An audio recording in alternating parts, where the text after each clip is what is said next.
One, and we're in. How you doing today? I'm great. How are you? I'm amazing. Thank you so much for swinging by and joining me on the podcast. Thank you for having me. I'm very excited to be here. Well, it's funny because Bob opened a can of worms, when I did our conversation a couple of weeks ago, and he recommended you because I'm interested in this space because it's incredibly confusing, I guess. Yeah, when you get into like what happens after you die and what organized religion tells you, what society tells you, what science tells you, it's like hard to make sense of it all. Yeah, there's a lot. There's a lot. And of course, it's up to everyone to do it for themselves. But I got curious. I was never interested. I always thought we die and then we turn into stardust. And it's kind of like going to sleep. And therefore, I was never afraid of death. But after, well, we can get into the story, but after a series of events, I started thinking more deeply about everything and then exploring, and now I have a different. And we will get into that. And I'm excited because I think it's such a huge topic. And, like I think I was making a joke with Bob that, there's only two things that are certain in this world, right? Death and taxes. And you and Bob and yourself have kind of gone off and tried to explain this or explore it in different ways. Yeah. It's and it's there's a lot to explore, right? There's a lot of different kinds of opinions and very strong opinions on this topic. So it's also kind of scary to talk about it because people they're. Yeah. The good thing about this podcast is I don't give a shit, so we can get into it all, and we can get into all of it, and I'm looking forward to that. But how does someone go through life and then all of a sudden kind of become so fascinated by death that you commit your entire kind of academic life to it as well as your professional life? I'm curious, kind of how you grew up and how this kind of came to be. Well, I was never spiritual. My parents they're not religious or spiritual. Well, actually, my mother's spiritual, but my parents are from Iran. They came before the revolution. And I think I speak for a lot of Iranians when I say that the revolution caused them to dislike religion. So, because it turned into theocracy for those who are unfamiliar. And the regime does horrible things in the name of God. So my dad hates religion with a passion, and my mom doesn't like religion either, but she's very spiritual. So, and I think that's because she has a connection in some ways. So we didn't grow up with, and my parents are very much like, you can believe whatever you want. They never pushed anything on us. And so I just kind of grew up not really. I think around the age 12, I thought about it deeply, and I decided that it didn't make any sense that there would be a God or that we had to believe in something. So I dropped it. And then I got really interested in human behavior. So I went to study neuroscience in undergrad and then get my PhD in it. And at that point, I mean, science, the way they train us is the universe is random, it's dead, and it's meaningless. And any meaning that you perceive in the world is because you created it. Like your brain creates stories and meaning out of everything. So they train you in that way where everything comes internally and we project it externally onto the world, but the world is actually dead. And they really knock down any notion, even though it's not explicit. It's not like they teach you in class, but it's just the culture of science and academia is that, religion and spirituality are a coping mechanism for humans, but there's not actually anything there, to the point where nobody really talks about it with each other. And so when I came upon this part of my life, I realized I did not have any idea if my scientist colleagues were religious or spiritual or had any experiences, because we never talked about those things. And kind of just not okay, I guess, or not in the culture. So by the time I graduated, and I think before I graduated from grad school, before I even went to graduate school, I was much more curious about the universe. I was more tuned in, and I thought, there's some, coincidences are so interesting. Like sometimes things line up in such eerie ways where, just there's all these correlations between things. I was much more in flow is how I think of it. But by the time you graduate, for me, it was 6 years. 6 years of training. I mean, they beat that out of you pretty well. So, and they're like, oh, anyone who has visions or thinks that they're hearing voices, they're schizophrenic. They kind of explain things away. Interesting. So so science is just a cold, Very, dark place. very cold, very cold and dark. Yeah, not a lot of humanity there. But just going back to your childhood, and I mean, have you ever been to Iran? Because I've been there 3 times, and I had the most amazing time there. I went once when I was 3, so some of my earliest memories are from there. Like my uncle got me my first ear piercing there as a birthday gift. And then I went again when I was 13, and I haven't been back since, but I've spoken out against them a lot. I would not dare to step back foot in there like until the regime changes. I would not feel safe. But when I was 13, it changed my life. Like going there was, it's just you don't realize how privileged you are until you go somewhere like that and come back and your whole life's changed. Because it does give you a lot of perspective. I was traveling through Central Asia many years ago, and I was in Turkmenistan, which is just to the northwest or northeast of Iran, and then I came in on the land border with Turkmenistan into Mashhad, and that was like a eye-opening experience, right? Because one of the major mosques is there, very religious area. And then I took the train to Tehran, and then I went to Isfahan, Shiraz, all the way down to Bandar Abbas. Then I went all the way through the Dasht Kavir. Then I went back to Tehran. Then I went out to like Kazvin in the Valley of the Assassins and stuff. I'm so jealous because I would love to do all of the things, but I'm scared to go back now. Yes, that'll be an interesting one. Iran is, causing problems, I guess. They're very problematic. Yeah. Wish I could say I'm sorry to hear that they're present. It's amazing how many Iranians have settled in Los Angeles, actually. Like the whole Westwood area is very... Yeah, there's so many. Yeah. This is the place where most of them came. I don't know if they're refugees considered, but like with the exodus from Iran after the regime took over, I think most of them came here. Yeah. It's interesting. So, I mean, how do you grow up, in California and decide to dedicate your life to science? Like, where did that kind of come from? It's a good question. Were your parents involved in the sciences, or? No, my dad is an architect, but he's also a musician. He plays guitar. And my mom did many things, but she was mostly a homemaker. And actually science is my worst subject because of the way they teach it in the LAUSD.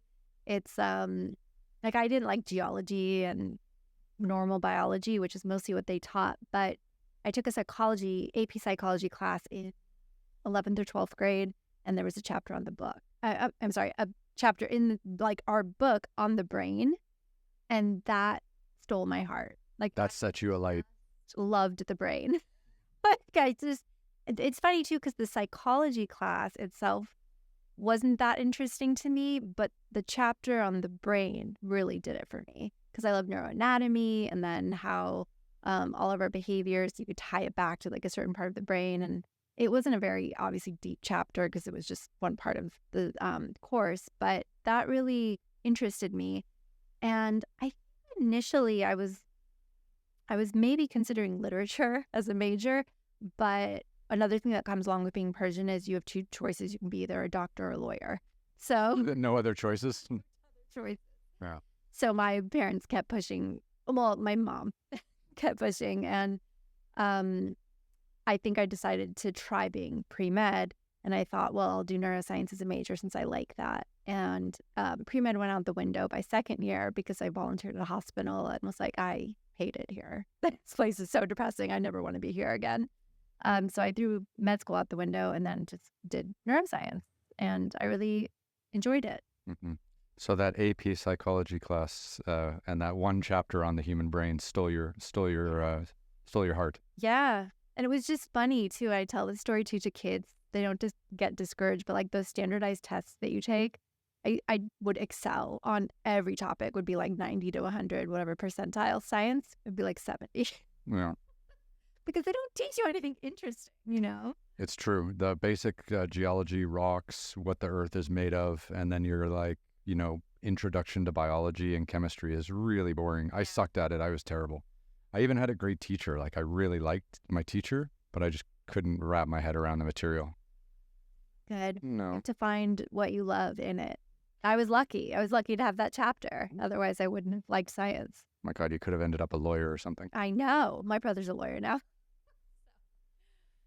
So is it true that we only use like 10% of our human brain? I mean, is that like, the myth on the street that everyone still believes? No, I don't even know where that came from. There's a whole like mythology around that. I mean, I think, no, that's not true. We use our whole brain for multiple things. But one useful way to think about something like that is a lot of our actions are come from our unconscious or subconscious. So we're not consciously thinking about, let me reach my hand and aim for the cup and pick it up and drink it and then look at you and like, we're not, all of that is unconscious. So the majority of what you do is handled on its own by the brain. So a very small percentage of what you think you're doing, your will, your action, the things that you're planning to do, that comes from a much smaller. Mm-hmm. It's fascinating. I know nothing about the brain. Like, yeah. When I read your bio and stuff like that, I was like, okay, this is going to be amazing. I'm going to really try to learn something today. It's well, the good news is we don't know that much. We don't know really how we know some things about how the brain works, but we have not made as much progress. Like, neuroscientists have not made as much progress as they had predicted that they would make. Like, since I entered the field years ago. So I always find it funny that people are exploring space and spending billions of dollars, putting rockets into this space and putting telescopes in space and all this stuff, and we still like have a really basic understanding of like our human brain and what's going on inside of our own bodies. Yeah, it's pretty. I don't agree with that. Actually, it's funny. I talk about that with some of my scientist friends. Like, there's so many basic things that we still don't know. We don't understand consciousness, which is what we have essentially as humans. Our conscious experience is all we have, and we don't understand that. That's like the biggest problem, we call it the hard problem in neuroscience. So there needs to be more research funding into that. So, okay, so you graduate high school and then you go into university and it's 6 years and you're thinking pre-med, but you drop that right away because hospitals are sad, sad places. But okay, so then you're into neuroscience. So, I mean, how do you even get into neuroscience, and what's the end point of a neuroscience degree? Okay, so you apply to graduate programs, and usually they usually take about 5 to 6 years or 5 to 10 years to get a PhD. It depends what you study. You write an essay. Usually you prepare by doing some research in undergrad, like working in a lab, which I had done. And then you just try to find a scientist that you like their work, that you want to work with. And initially I was interested in psychopathic traits because I love true crime and psychopaths. And I just think it's interesting how people can take such a dark turn. So there was a professor at USC who was the guy who studied psychopaths. And so I chose USC, University of Southern California, because of that. But then at the last minute, he got an offer from UPenn to go there. And he said I could go with him if I wanted, but I didn't want to go to UPenn because I'm from Los Angeles. I already liked USC. Oh, winters are terrible. Oh, yeah, I've never lived on the East Coast and I don't intend to. So I was like, I really, really wanted to work with him, but I really didn't want to go to UPenn. So I thought, okay, it's fine. I'll just stay here and study with someone else. So I stayed at USC, and then you do rotations the first year. You take classes, you learn about, and neuroscience has 4 different tracks. There's cellular and molecular, so like the neuron level. There's systems, which is like animal behavior. And then there's computational, which are computer models. And then there's cognitive, which is what I did, which is like human subjects, like scan their brains. And you do structural or functional imaging. So I chose a lab, and then you set up a project, and then you spend the rest of your time, in my case, running subjects, scanning their brain, analyzing the data. And you have to do like a few experiments. So I did 3 experiments. Okay. You present it, defend it, and you're on your way. And the goal is supposed to be that you want to be a scientist researcher yourself, an academic, a professor. But in reality, many of us don't want to do that because it's super boring. And like those people, when you're a professor, you spend the majority of your time writing grants and it's miserable. And there's not a lot of funding. You have to compete and you just spend all your time writing grants. So it's not what you went into this for, right? You're not even doing the research anymore. You train graduate students. So if you want to do that, great, except also there's not that many jobs because professors get tenured, so you have to wait till someone dies or quit. Are you serious? Yes, to take their job. And because if you're a tenured professor, you have no incentive to leave whatsoever. You have a guaranteed job. You have a goodish salary. You don't have to do much. So yeah, you wait till they retire or pass away, and then you get their job. So there's not a lot of positions, even if you wanted to do that. So a lot of us end up doing other things. Yeah, like writing a book. Yeah. And so how long was it from when you graduated with your neuroscience PhD to when you decided, like, I'm going to write a book about where I think consciousness is? Because I think that's a pretty powerful move. Yeah, I never thought I would write a book. I was never focused on writing a book. Let's see. I graduated and I did a postdoctoral fellowship after at Vanderbilt, and then for a year. And then I went to UCLA to work for a while in their entrepreneurial venture capital space. Then I went back to USC to work in a digital health center for like 4.5 years. And then that was when. So, and I think I left USC in 2021. So, and I would say the events, like the unfolding events that caused me to write the book started in like 2016. And what are these cornerstone events that have shaped your professional career in many ways? Yeah, so I was after I graduated, I was kind of lost. I was doing my postdoc. Like all of us. Yeah. I studied political science. There's no jobs for me. Yeah, it was. I thought I would go to law school and do law and neuroscience, but when I was at Vanderbilt, I attended law class, the classes I could sit in on, and I was like, you know what? I hate being a student. I don't want to do this anymore. I've already done 6 years of this. I can't do this. So I switched. But when I ended up back at USC after the UCLA stint, I started to feel like, is this the point? Like, we wake up every day, we go to work, we don't have time for anything. You're not working towards any like specific goal. Like, what is my purpose here? What is the meaning of life? Which I never thought about before. And so I kind of started having an existential crisis. And then at this time, here's one thing I didn't mention. So in our Persian culture, we have a tradition called divination, which is my grandmother in my family. My grandmother and my mother use Middle Eastern coffee grinds. Did you have that kind of like Turkish or Middle Eastern coffee when you're in Iran? Yeah, absolutely. And I've been to Turkey many times as well. So yeah. Greece has it. You leave the grounds in the cup, the picture's dry, and you have someone who's intuitive or whatever you want to call it, look at the cup and tell you things about your past, present, or future. So my grandmother was apparently very good at this, but I never got to have her read my cup. But my mom inherited the gift. So this is like a fortune teller. Yeah. Right. Well, I don't like that term, but yeah. like a fortune teller, but more intuitive or. But yeah. And so my mom would always do it at family parties. People like line up for it, but when it's part of your life, you don't notice it. I never noticed it. But when I was in graduate school and I would go home on the weekends, she would just absentmindedly, we'd have coffee and she would turn it over and start telling me things. But, I was a scientist, so I was like, okay, whatever. I didn't believe her or listen. But my girlfriends would come over and she would do it for them. And they started like fighting with each other to be the one to come over on Sunday to get the readings because they were like, she's so good. Everything she says comes true. So then I started taking notes to be like, let's see, let's see how accurate she is. But it wasn't like a science experiment or anything. Like I would just casually take notes about what she said.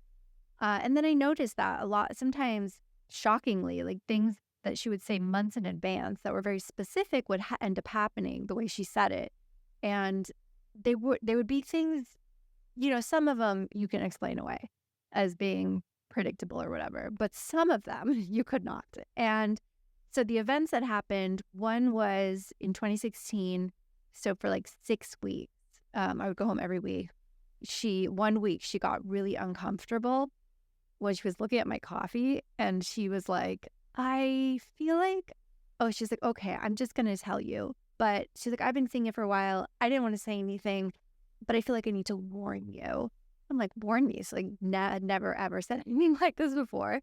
She's like, I feel like I just need to warn you just so you're, aware in case. She's like, I think you're going to get some bad news. And I was like freaking out because at this point, most of what she said would happen. So I'm like, what do you mean bad news? Like, what is it regarding? But she wouldn't tell me. She's like, well, the only thing I'll say is that it's not about anyone like directly in your life. Like, it's not anyone in this family. It's not someone who you see all the time.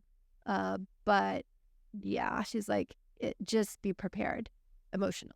That'll throw a wrench in your weekend. And so I was like, okay. And then I would go home every week and it would still be there. She would mention it again, but then she would try to be like, okay, I already warned you. Let's move along. Don't worry about it till it happens. And I was like, oh my God. But I was living in anxiety, and I would text my friends on our group chat and be like, which one of you has bad news? Like, just tell us now. That's tough, though. Like, that's like just putting a rain cloud over your head and walking around with it for weeks or months, right? Yeah. Yeah.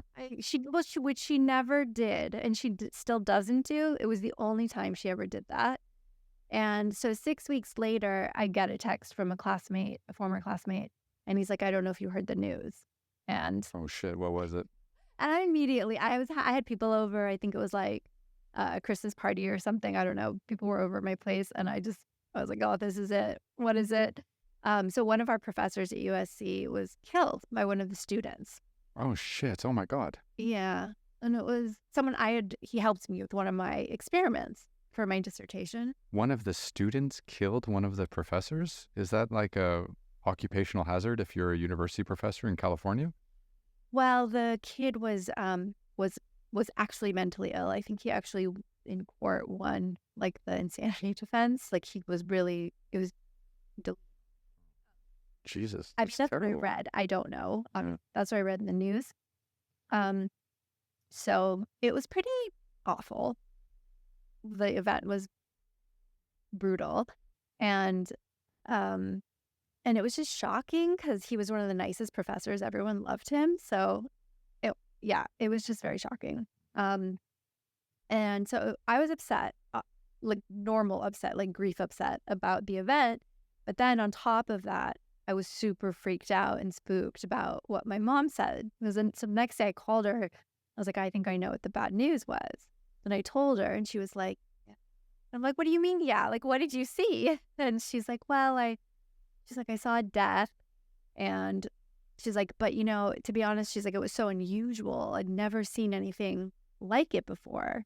It wasn't like the person was sick or like they were old, or she's like, it was just unusual. So I wasn't sure. It was murder.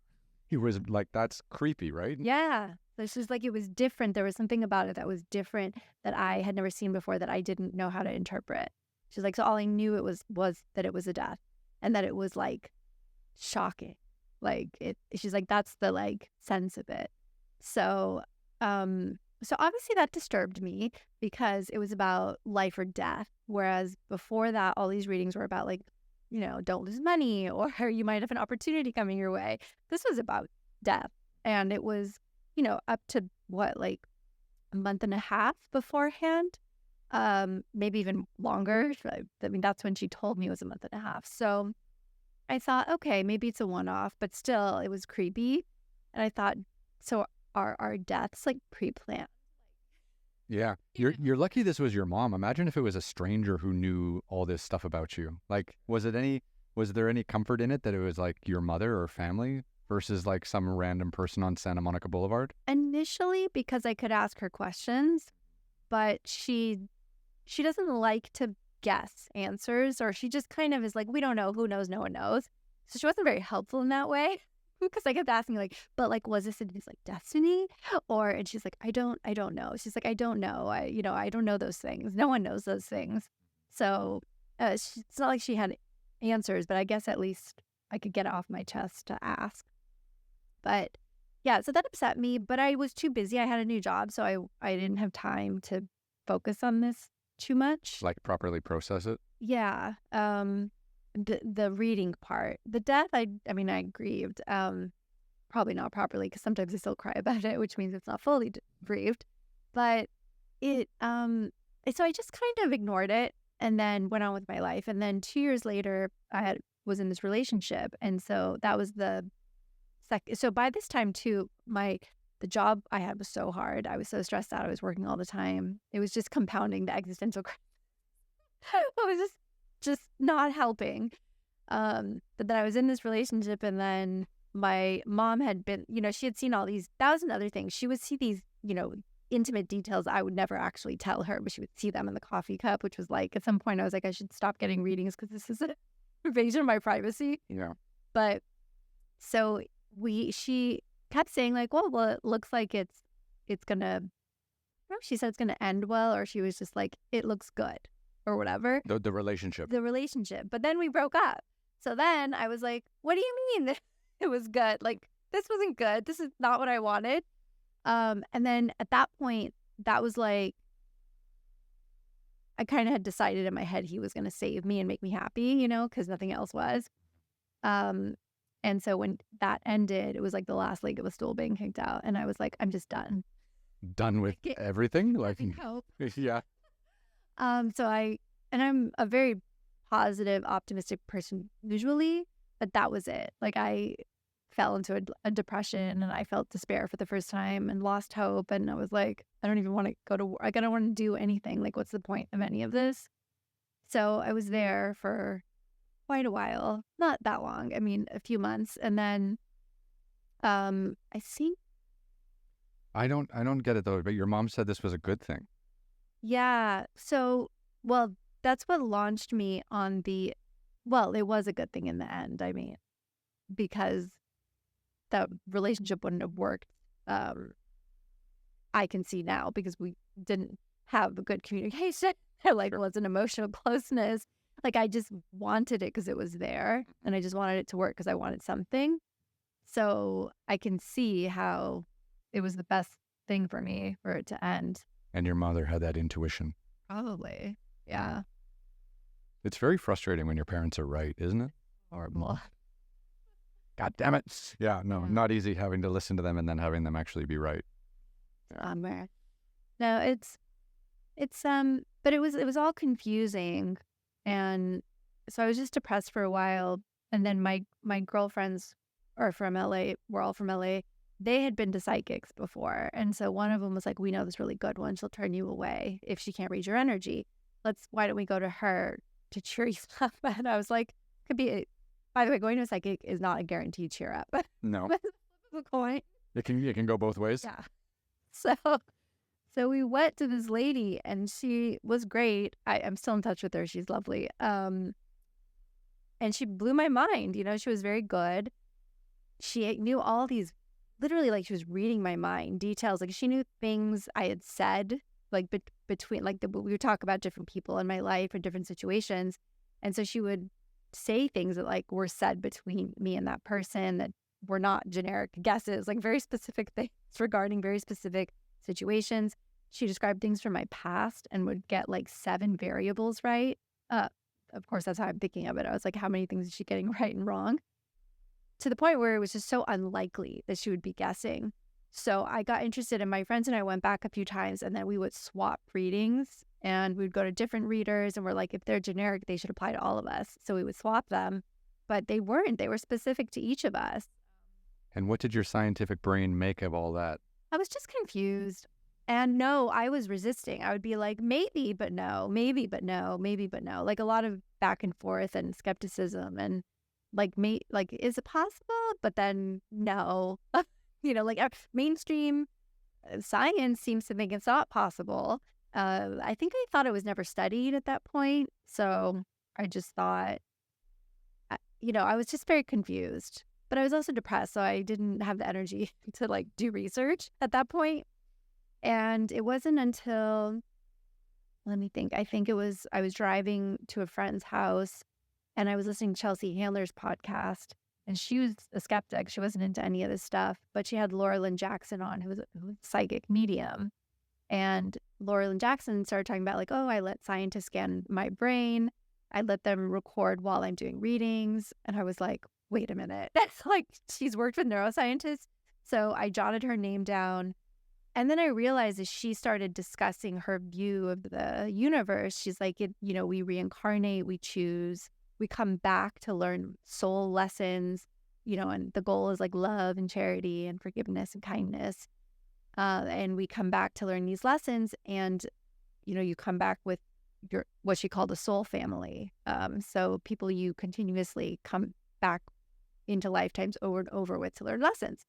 And I realized that a lot of the psychics I had gone to had mentioned things like that, but since I didn't know what that meant, it went over my head. I just ignored it.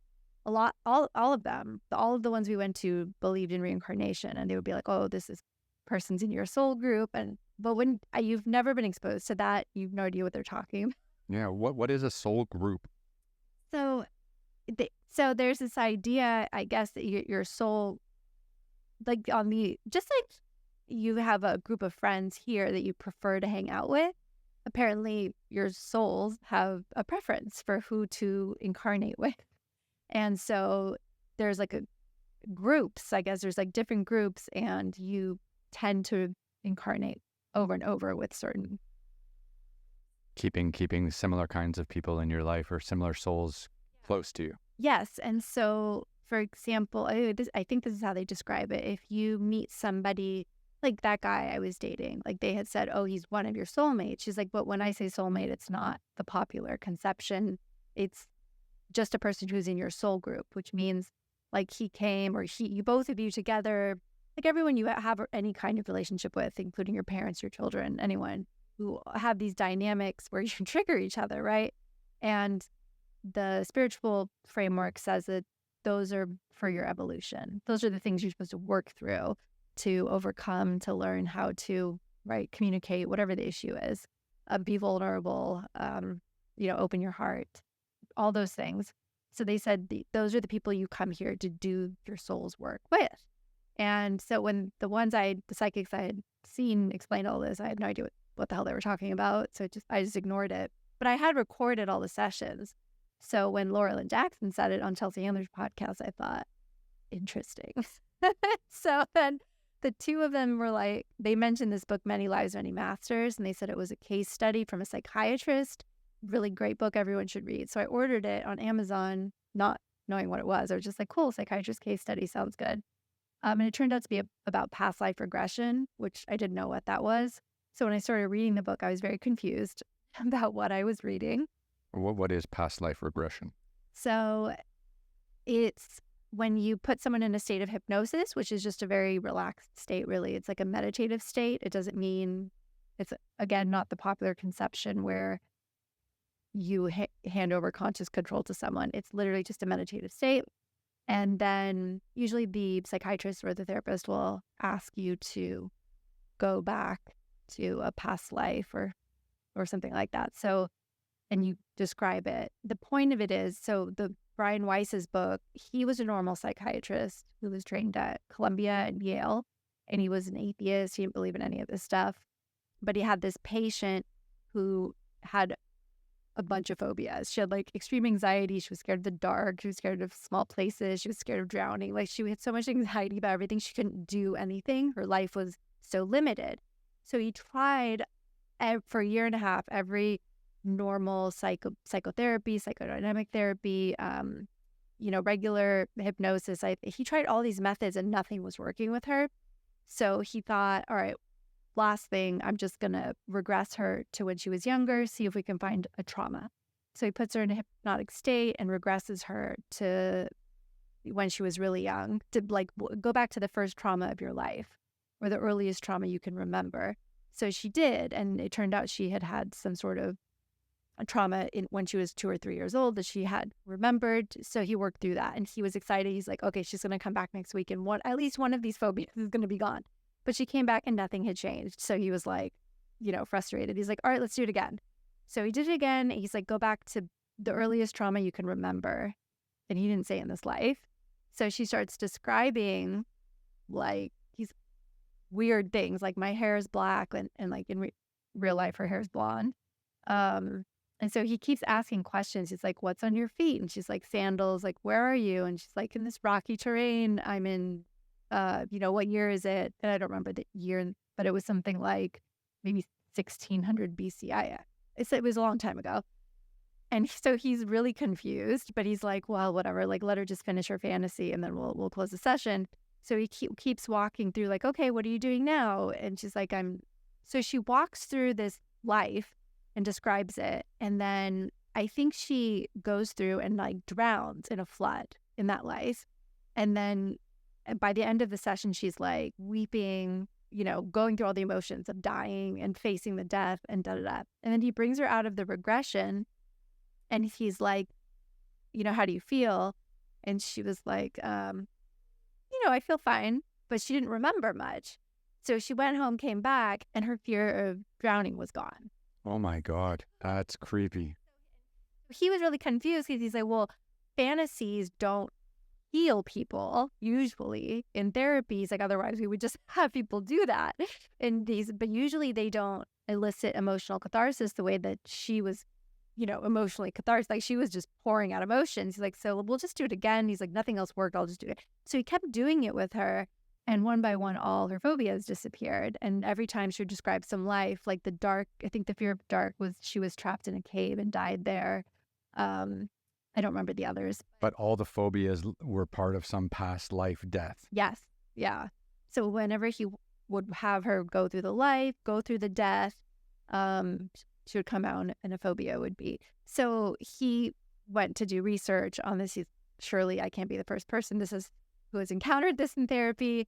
So he found a few other people, but realized that there weren't many, and he would probably have to just write this and do more work. So he started treating patients doing it, and he did this for the rest of his career, and he wrote many, many books on it. And he's not the only one. There's Michael Newton is another one, and Roger Woolger is a little more academic.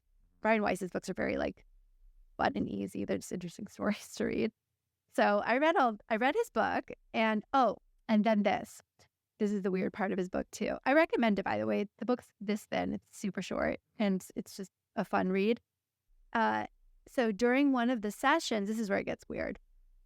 During one of the sessions, I think her voice, she's in her hypnotic state, the patient, and her voice changes, becomes like a different tenor, and she starts speaking in a different way, and starts speaking to him directly, saying, we're here with your dad, your father, and your son. And his father had died and his son had just died. And so he's like, what? That's creepy. And this is the 80s, by the way. So there was no internet. She didn't know anything about his family life.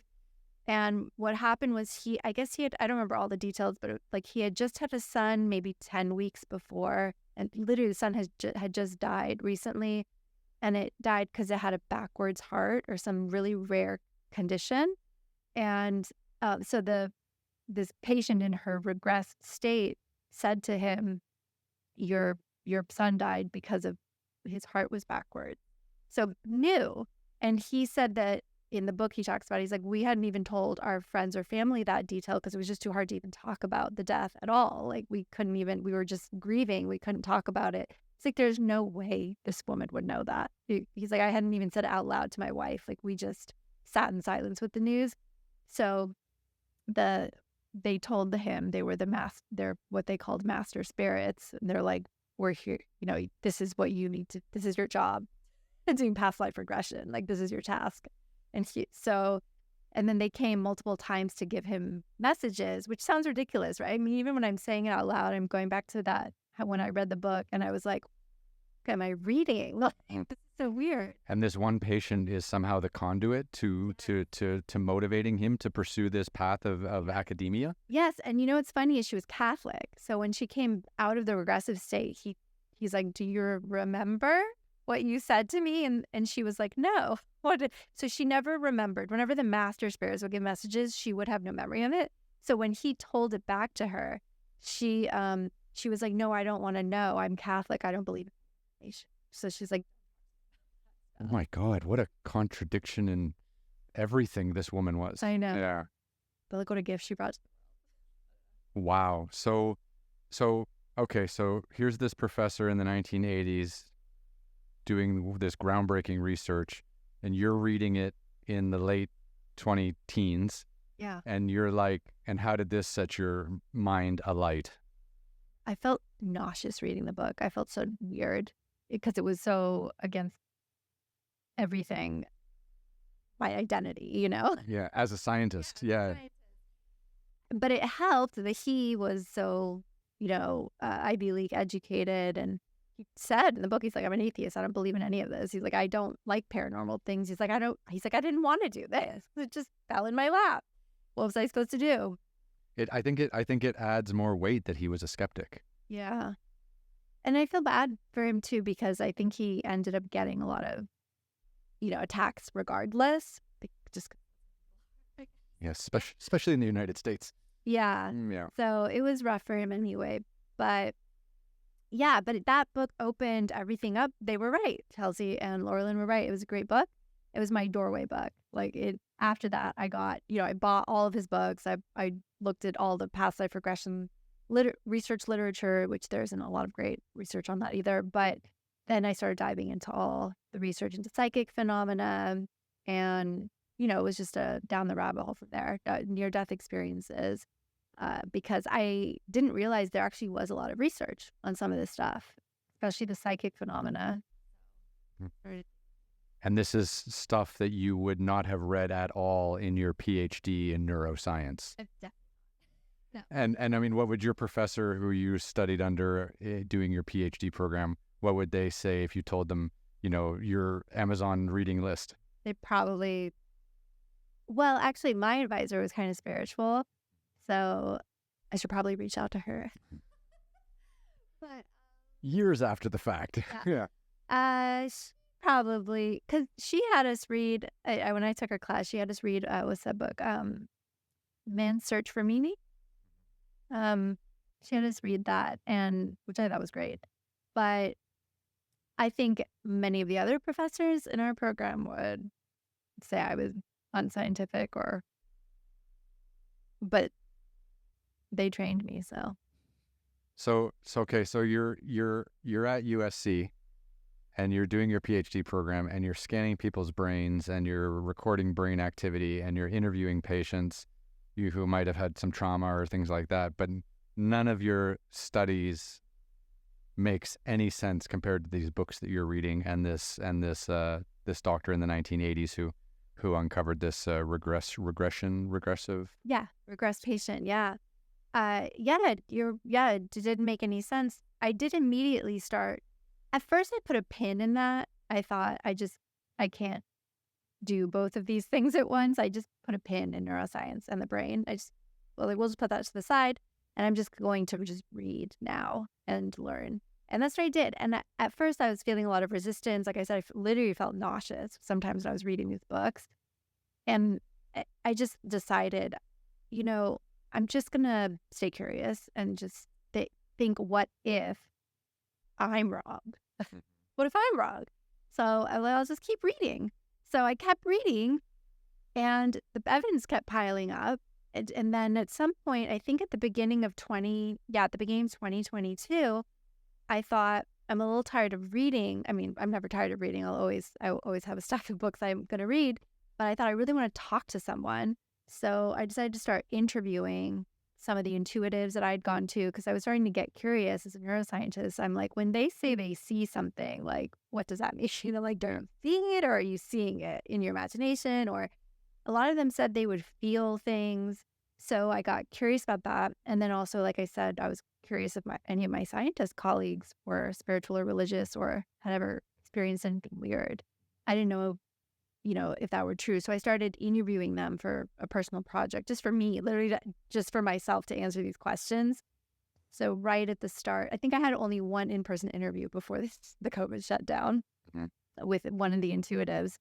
And she was a very fascinating lady. But I learned that a lot of them don't learn this in their families, because I was curious about that. I'm like, do these psychics like grow up in psychic, quote unquote, families who have these beliefs in reincarnation that they pass on to them or whatnot? Like handed down from mother to daughter or father to son or something like that. Yeah. Yeah. Like just like if you're Christian or Catholic, you grow up with that religion, you go to church, you all do it together. I thought maybe but all of the ones I interviewed said that wasn't the case, that their parents were either not religious or maybe Catholic or Jewish or just normal religions. And so when I asked them, like, so where did you learn about reincarnation and soul groups? They would say, my spirit guides.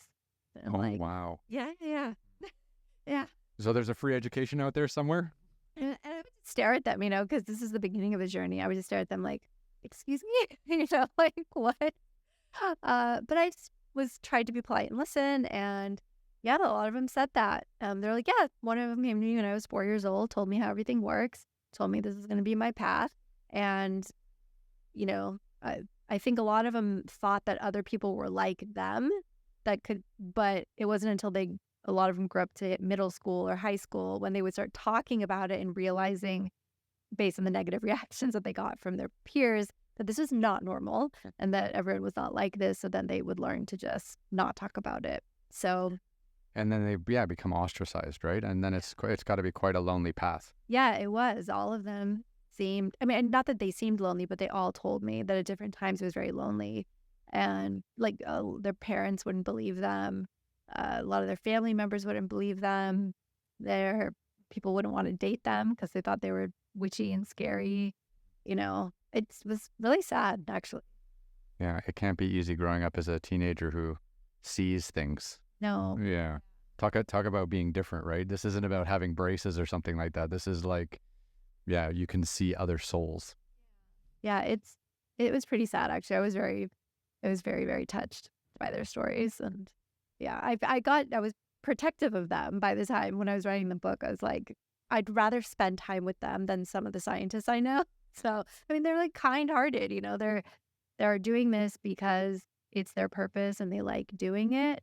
It's definitely not because they make a lot of money and not because they get respect. So you're doing a series of interviews on your own as part of your own kind of research into this space. And when did you decide to like put all these interviews into written form and actually try to package it? Because that's hard, like, because you've got so many things going on and like all this research and all these books you're reading and all these people. And then it's like, when did you decide like, oh, I have a point of view now that like I can share? Because that's not easy. Like, it's hard to package your ideas, right? It's kind of hard to package your experiences in a way that people can accept them, like can read them and actually be accepting of those ideas. I interviewed people all through 2020 and was reading voraciously. And I hit this one group that some of them used to work for the government, and they're the ones who really flipped me, who really, with every phone call I had with them, they challenged me and would drop new ideas in my head. They were the ones who were like, did you look into psychedelics yet? Have you looked into, X, Y, and Z? So they're the ones who really flipped me. And then I think by the end of those interviews I had all these interview notes, and I wasn't planning on doing anything with it. I had a mentor who wanted me to do a podcast with it, but I found that people were willing to talk to me and be so open because we weren't recording.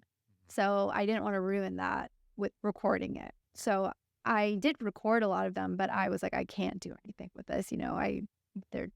They would tell personal stories. It was just too much. So at the end of 2020, my mentor said, he's like, okay, you don't do the podcast, forget it, but I want to see a book draft in 2 weeks. And I was like, I don't want to write a book. I can come out with this. Are you crazy? This is a personal project. Like, no way. And he's like, well, you have to, he kind of encouraged me. He's like, you have all this information. You haven't organized, like you said, he's like, you haven't organized it in your head yet about how you feel about all of it. But I think if you sit down to write, it'll really help you do that. He's like, you don't have to publish it. it'll just be for me. He's like, just write it for me. So I took 2 weeks over that Christmas break to write. And he was right. I had so many notes that it didn't take very long to write what ended up being the first half of the book. And then by January, I gave it to him, and he's like, all right, well, I better see the second half of this in like a few months. Oh, pretty demanding, actually. I know. And but he was right. And I understood what he meant. He's like, if you lose momentum, Oh, you're done. You're done, yeah. I'll never do it. He's like, so just do it. But I had a normal job, but I would wake up at 3 a.m. every day to read and write for like 6 hours before my actual job. And then I would go to bed and do it again because I was freshest. I still am freshest right in the morning. And the reading and writing was just intense. So I did it, and I really enjoyed it, writing the book. It did really help me pull everything together. And I thought, I actually want to publish this because I think it is kind of ridiculous. There's so much evidence, and I'm embarrassed. I'm actually ashamed that I was embarrassed to come out with this, because this isn't personal. This isn't my personal view. Like, a lot of these are scientific studies that are done with the same methods we do normal neuroscience and psychology with, and the same statistics. So they can't both be right. They're either both wrong, like we have to throw out a lot of our own research, or they're both right, and we have to change our model of our understanding of the universe, which no one seems to want to do. Go figure. It's interesting. So like, so what's the title of your book? Not what I wanted it to be titled, but Proof of Spiritual Phenomena, a neuroscientist's ineffable discovery of the mysteries of the universe. And this is your kind of summary of all of these interviews and all of these research that you've done, all these books that you've written on your own, in your own time, about this phenomenon that you were basically trained to debunk. Yes. So I tell a little bit about my story. I talk about the interviews I did, and then I also went into the science. So I actually found recent research about like psychic phenomena. I found what's called a review of meta-analyses, which is just when you do a bunch of studies and put them together and look at, okay, what's the sum total of these studies? Like, is a drug effective, or is there proof of psychic phenomena?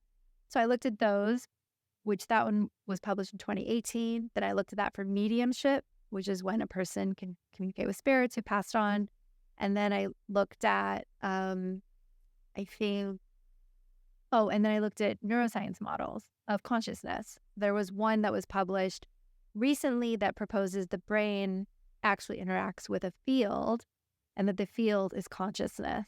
And so we pull down conscious states, like our brain's a kind of receptor for consciousness. And that would be one way of explaining why consciousness goes back into the field after we pass away, and why it still exists as a like personality, and why that can exist over time and space. So there's all these new models being published, neuroscience and physics journals and philosophy journals. So that's what I'm saying. Like, when I dug in, it's at first, it's just interesting. You come from a box. Your mind is in a box. My mind was in the neuroscience box. And even in neuroscience, you are not exposed to a lot of physics. You're not exposed to philosophy. You just assume that physicalism is the worldview to have, that everything is physical. And if you can't measure it, it's not worth knowing. But then as soon as you start on this path, you start reading some philosophy, you're like, wait a minute. Nobody has actually agreed that physicalism is what is the right philosophy or the right worldview. Science just assumes that because we have to, because that's how science works. But we don't actually know that. And no one ever tells you that when you're getting your degree, which I now have a pet peeve about, and I'm trying to get changed in science training, because they should tell you that there are multiple possible worldviews. No one has agreed on which one is the accurate one. And we are teaching you based out of physicalism, but there are others. And it matters for neuroscience because consciousness could be the foundation of some of the other ones. And that kind of... It's interesting, like when you read like history books, or when when they investigate, when archaeologists investigate the way people lived thousands of years ago, there is this connection to something bigger than themselves, right? So this is not a modern phenomenon. Like, this is something that we actually have evidence of thousands and thousands of years ago. So the question is, why is our society and the way we teach about who we are so restrictive in not accepting anything beyond, what's going on in this meat suit, and the fact that, like, our brains are just gray matter in our own head, not connected to anything else. I talk about that a little bit in the book. There's a lot of people who've written about this, why this is hard, but it goes back to the Enlightenment and the scientific revolution and Descartes and the split between mind and body. So before that, science and philosophy were also not separate. It was one thing, and it was natural philosophy. But those split, mind-body split, and, science and religion split. And the emphasis became on pure science, pure measurement, but which is really ironic because Francis Bacon, Isaac Newton, a lot of our fathers of science were interested in some weird shit like astrology and alchemy, and were men of God. We just cut that part out of their history and we're like, no, they were like the fathers of science, but that's not how they were. But as it moved down the line, as time moved on, the emphasis just became on that. And Western culture grew up around that. There's a cultural historian, his name's Richard Charnas. He's written a book called Passion of the Western Mind, and it talks exactly about this. How did we end up with the Western mind, like the way that we are? And he talks about how we've moved away from a integrated, interconnected mindset where you are part of nature and we're all part of each other, to individualistic, right? Like, I'm the center of my universe. I'm responsible for me. Nature is something to be controlled. The body is something to be controlled. Everything's about control, and without care for how it affects the other parts of the system, which, as we're seeing, clearly.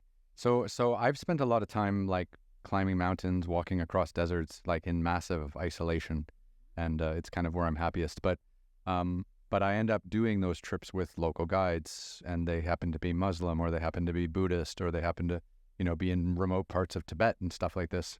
And I've always found, like, this spiritual connection, especially I think in Tibet, I think is one of the more interesting places because,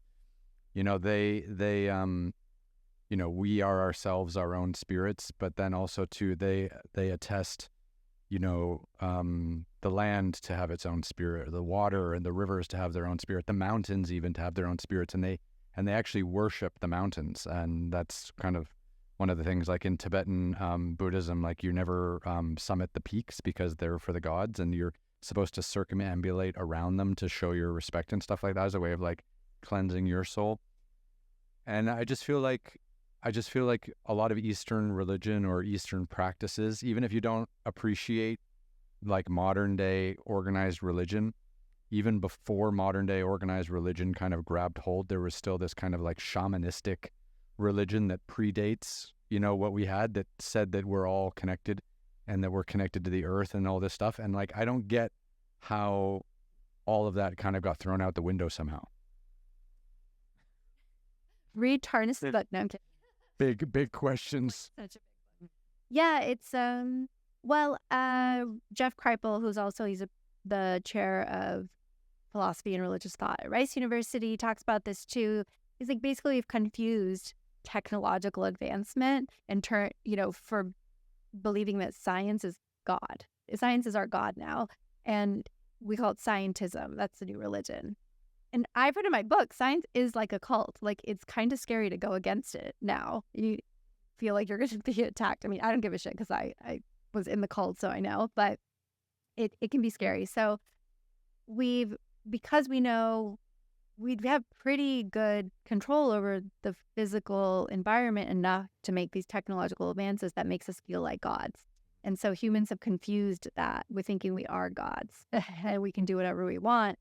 But as we just talked about, it does throw everything out of balance, and it's not really how it is. And I personally think that what is called the um, scientific materialism is the worldview of the Western world. And I think it's causing a lot of the mental health problems we're seeing today. I mean, Absolutely. not believing that you're here for any reason at all, or not having any meaning, not being connected to something higher than yourself is actually bad for your health. As hasn't been a ton of studies, but there's been enough to show when you feel awe, which is very commonly evoked when you're in nature, right? Or looking at a vista or a landscape, that feeling brings so much well-being, so much more well-being than playing video games or buying clothes, right? So feeling awe, feeling connected to something higher than yourself, these things are really healthy for human. And I think we've completely lost sight of that. And in fact, our culture stigmatizes it and makes you feel embarrassed and ashamed about it, like wanting those things or expressing that you believe in those things.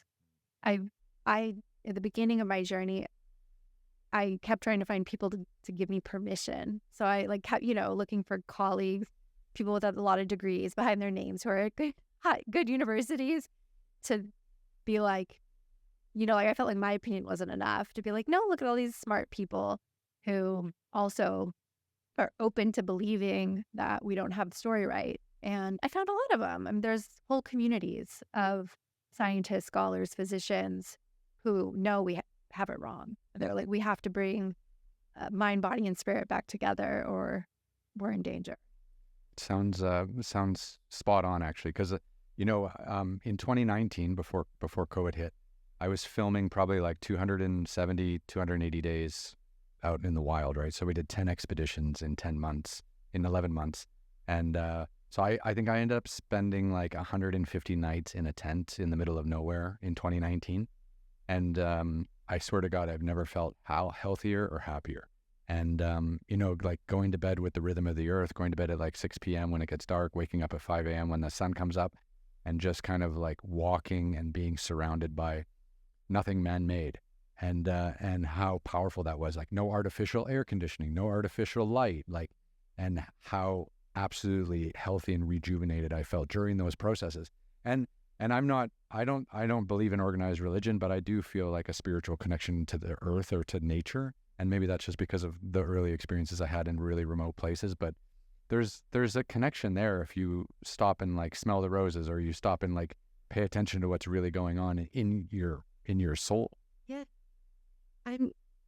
Okay, it's funny you say that, because I've started stopping and smelling roses a lot lately, literally on the sidewalks, because I saw one of my friends do it and I was like, what a lovely thing to do, to actually stop and smell these roses, because they all smell really different from each other. And when you do something like that, like every time I do it, I get a chill up my spine of like just joy. And that's what I think is quote unquote spirit, right? It's like that feeling that where you're totally in the present, you're totally in that moment of smelling the rose, and this is so beautiful and how amazing, even if you're having a bad day, like for that moment you're not. And I just think we need more of that. I know we call it mindfulness, but mindfulness is not enough. No. To save. And there's too many mindfulness coaches on LinkedIn always writing you, asking me if you need a course. There's my philosophy on COVID is it created like an army of personal coaches who are all just buying into. Exactly right. I always say you can't be a life coach unless you're like at least 35 and that you've been bankrupt and divorced at least once. Okay, so back in the Renaissance era, we had our fathers of science. I guess there were no women back then, and they basically dissected the body from the soul, and that was kind of how modern science evolved.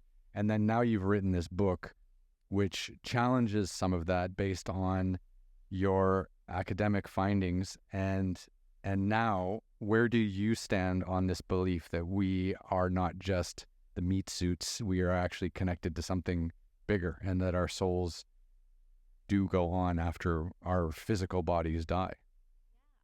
Initially, I had such a problem with this because, like everyone else, I grew up in Western culture, and then as a scientist, I was like, what is the soul made of? Carbon, oxygen? Like, what does this mean? How could you have a soul?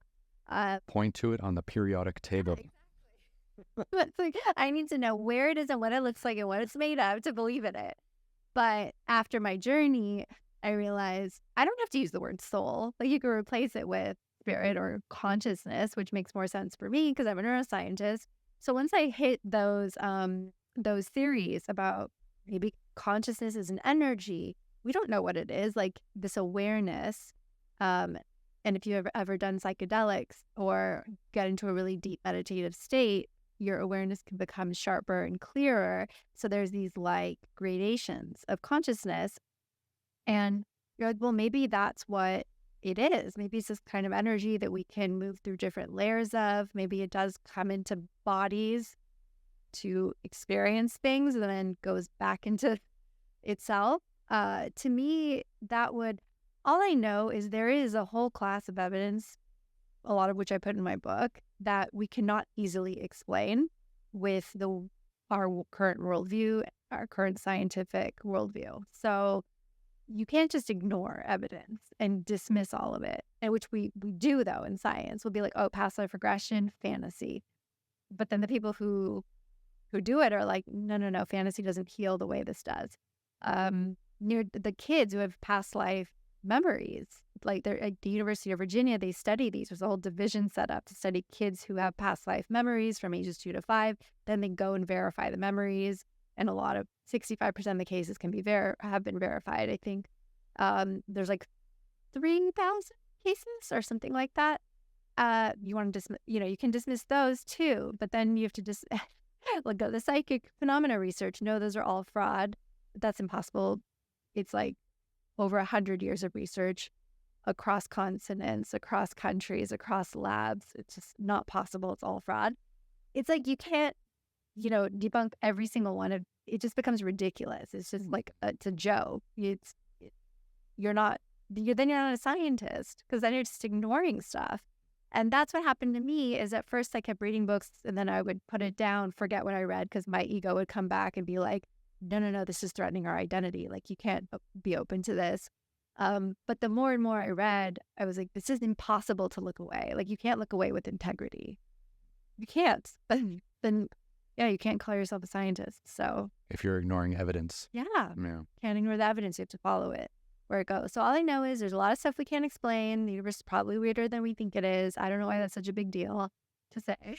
Well, I mean, I don't mean to be a conspiracy theorist, but like the powers that be definitely are happy, pushing this agenda that, there is no higher consciousness and there's nothing beyond where we are living in this day. Because then we have this, then we get the motto, live every day like your last. This is our one life or whatever, and we got to live it, and we got to work hard and buy a house or blah, blah, blah. And then, but actually it's like, no, we're going to get a couple cracks at this, and it doesn't have to be perfect this one time, and you can do nothing this life and you get a better chance next time. Like, this whole idea that like we might get another round is it debunks like our entire world and political views.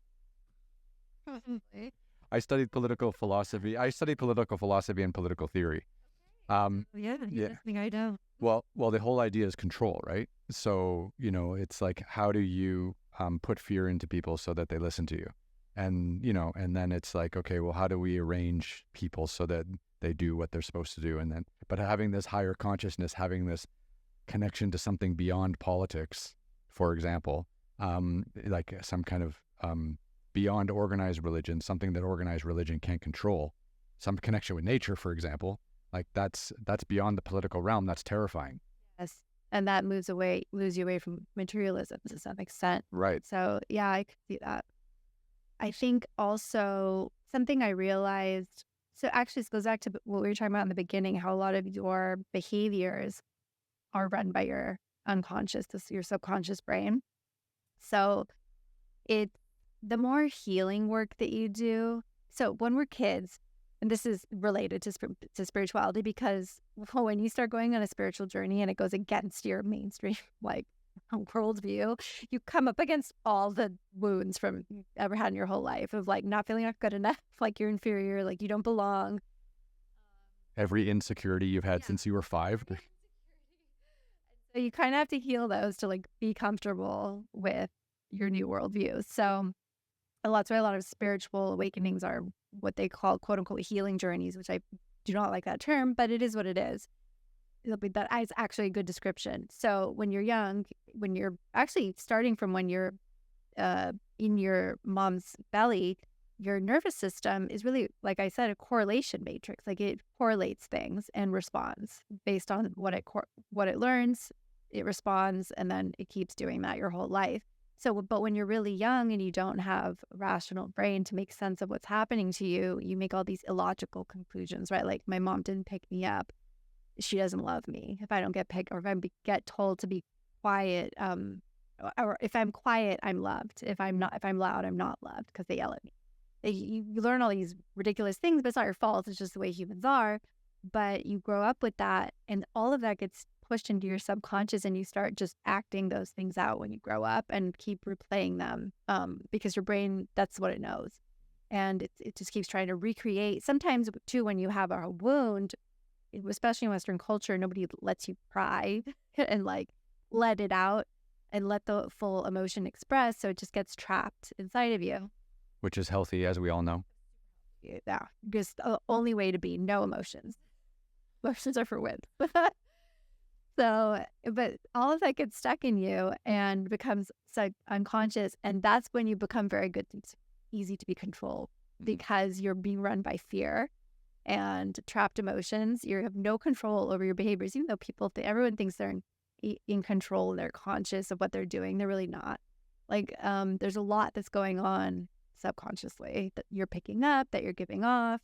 And that's why people respond to you in the way they do when you respond to them. And so one way around that to really become more in charge of your life is to start doing that healing work and making what's unconscious conscious. And then I think Carl Jung said what you don't make conscious, like what you keep unconscious, becomes your fate. Oh, really? Oh, that's kind of terrifying too. It is. That quote is what scared me into being like, give me all the psychology books. I need to heal everything. I was like, I do not want to be run by my past. I want to have a choice in this. Yeah. No, I've always believed like time in nature is the most healing thing. Like I feel so good like climbing or just being out in wild places in the middle of nowhere. Like I find it such a cathartic experience. Yeah, especially I'm sure you can agree, like in Los Angeles, in the city, it's so loud.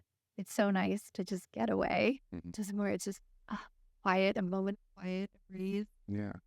Well, even more like I think like the trees have a connection with us. I feel like, mountains have a connection with us. Like rivers have like all of this can't just exist in isolation, right? Like there has to be some relevance to our ancestors and why they treated nature the way they did, and then what the hell has happened to us since then, and why we reject this connection or this spiritual guidance, right? Like it just doesn't. And then what? So that we can all like, read a book that someone wrote 2,000 years ago that may or may not be any truth to it, just so that we can all bow down and pray to one God or something like that. Like it just doesn't make sense.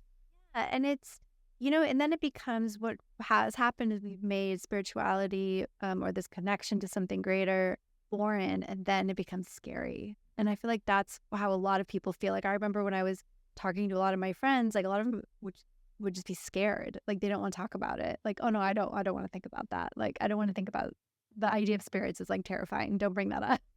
Like it's too taboo, or they didn't want to let their mind just roam through this idea. Like, well, it was both. I mean, there are different kinds of people. Some were just scared. Like one of my friends doesn't even like thinking about existence. That terrifies her. One of them specifically was too scared to talk about spirits. He was like, don't bring that up around me. I'm going to go home and be scared. And then some of them were just like, they just couldn't deal with changing their worldview.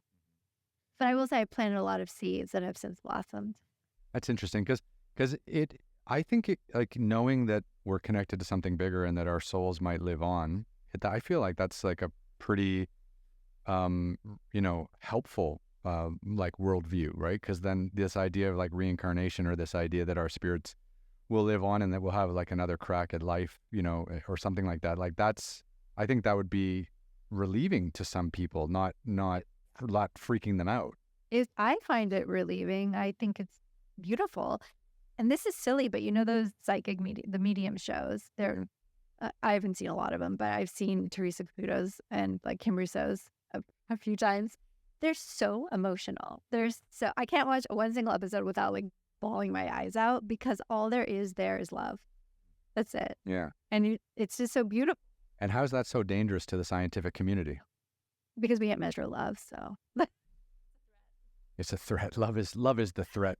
Love is the new Soviet empire. No, but like, have you ever thought of taking all of this that you've put together and like actually teaching it like in university, where the predominant message of the day is against what you're trying to explain? But that's exactly why they need to give you a job, because we need to have different points of view and we need to have different ideas being presented in a scientific way. Like, you basically debunked most of your neuroscience PhD, but you did it with empirical evidence and you researched it with the vigor exactly the same way you did your PhD. So like, your scientific methodology of writing your book and researching your book was, the same process you went through to get your PhD. Therefore, in my eyes, what you've created and your experiences and the way you've packaged it deserves to be read and explained. Yeah. Well, if you were just like living on the street and you didn't have any like real scientific background, or the fact that you've gone through a neuroscience PhD and it's supposed to debunk everything that you've just published, like, this is what makes it so controversial and so interesting. Yeah. What I thought about that a lot too, because what I write about in the book, because of Jeff Kripal's work, who I mentioned, is at Rice University, he's in the humanities, but he writes about this too. There's this split between the science and the humanities. And it's like what you're talking about usually gets put in the humanities. So there are classes at universities, like Jeff teaches them, Diana Pasulka teaches them. There's a bunch of they teach these very weird topics at universities, but it's in the humanities.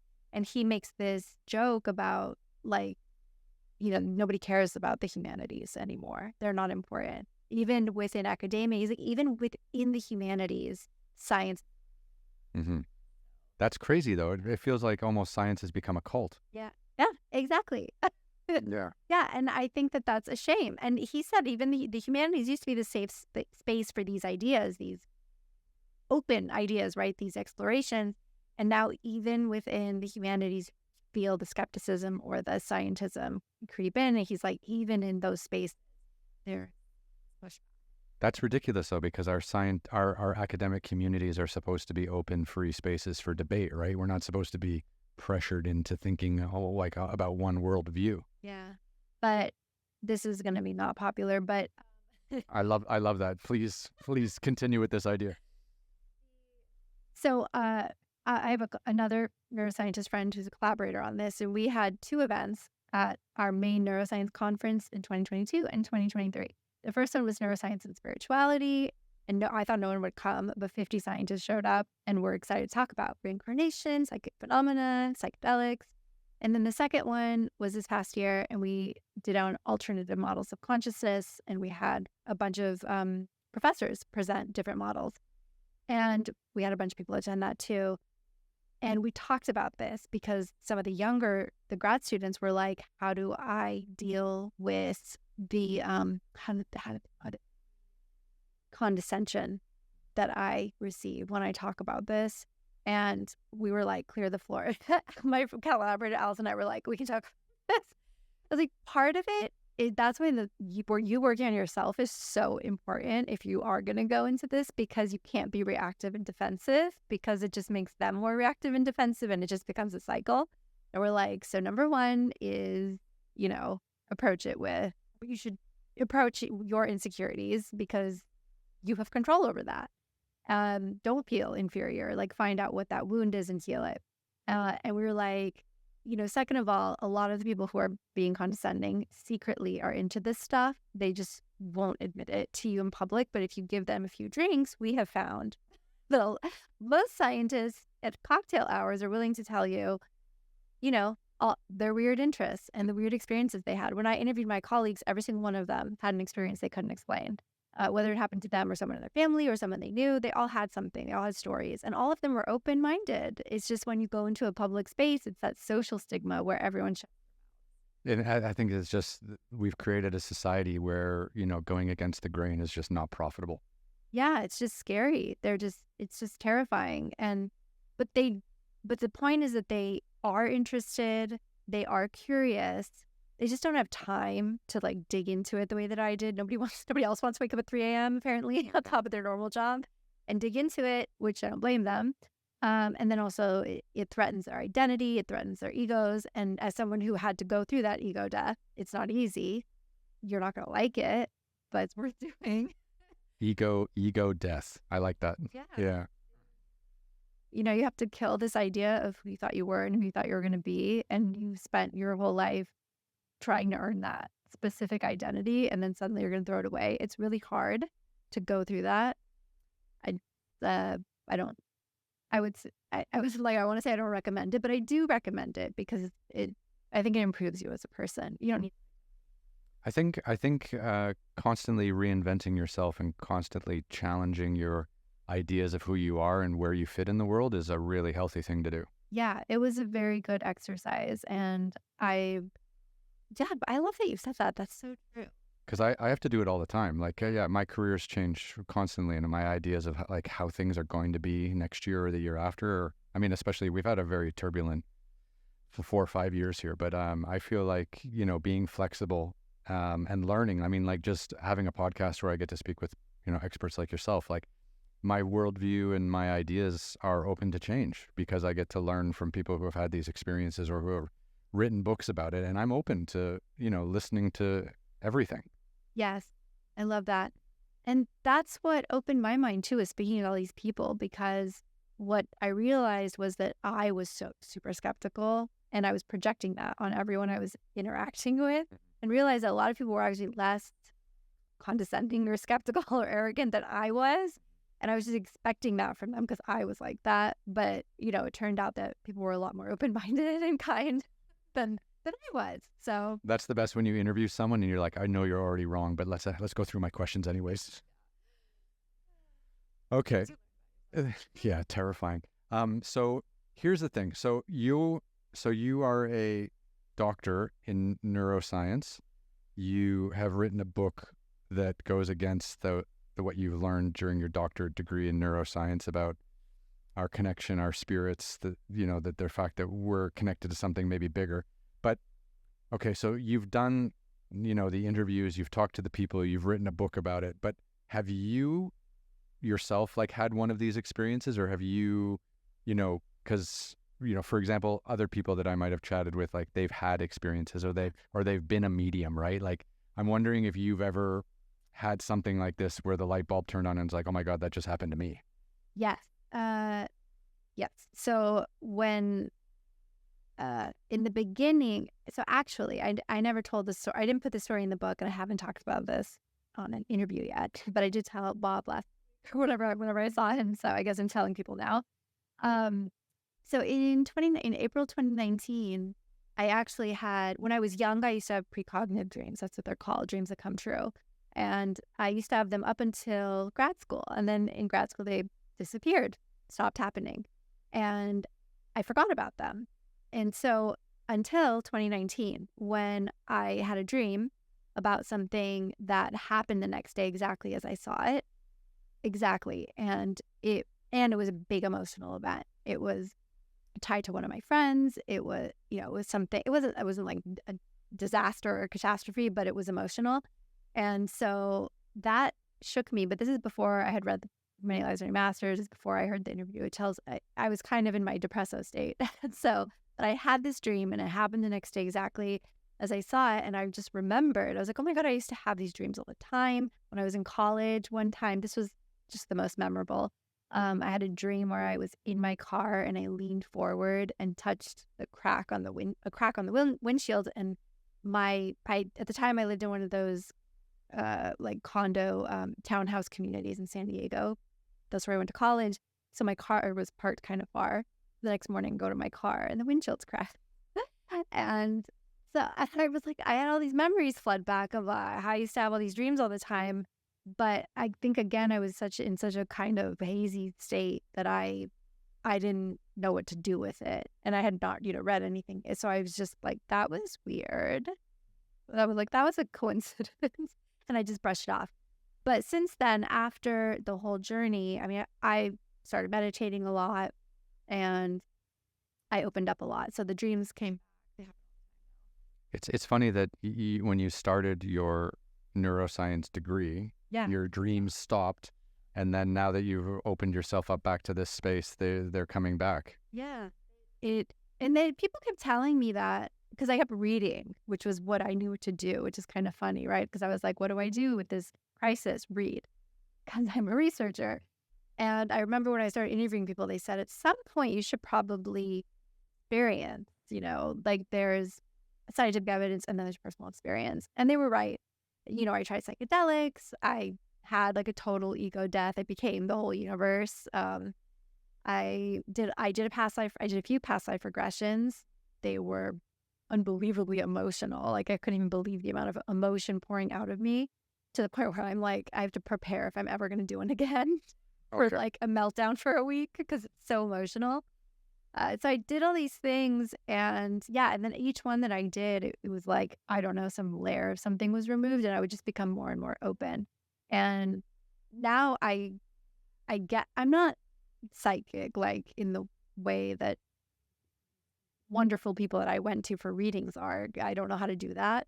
But I do find my friends have noticed when I say something sometimes like, God, I hope there's an earthquake, and I just say it out of the blue, like a day later, like there'll be an earthquake or something like that. Like this started happening a lot. I didn't notice it, but my friends did. So they started paying close attention to what I say, which is like silly. But yeah, I think there's some of that. I've been told, this is wacko, but they just told me, someone was telling me I'm a healer. And which I thought was interesting because this year I had done a breath work. I had done a Kundalini activation, which I didn't know what that was, but one of my friends was doing it. So I joined her class. I did this other kind of meditation. And in all three of those, which has never happened before, my hands started burning really badly, like to the point where I brought them together to be like, what is going on? And it was like I was holding fire. And then my head started burning and my forehead. And that was the first time where I actually experienced that Kundalini energy is what they call it. But before that, I didn't know if I even believed. It's funny how many layers of belief you go through on this journey because you keep drawing your curtain down. Like, okay, maybe I believe in that, but I don't believe in, X, Y, and Z. Mm-hmm. And the curtain just keeps moving because, Where do you think all of society would be today if we all did the work and tried to connect with something bigger than ourselves? Like, do you think that would have like a movement that would be, transcendent beyond borders, beyond politics? I mean, that's the fear, right? That's the goal probably of keeping us all just kind of locked up in our own mind, bodies, and souls, and not sharing any of that with anyone else. Yeah, I think it is. Well, I think that we haven't seen full expression of human potential yet. I think that's what the Esalen Institute in the 60s and 70s was all about. They tried, but it failed. But because we weren't ready, hopefully we can get with the psychedelic renaissance and more people than ever because of mindfulness are starting to meditate.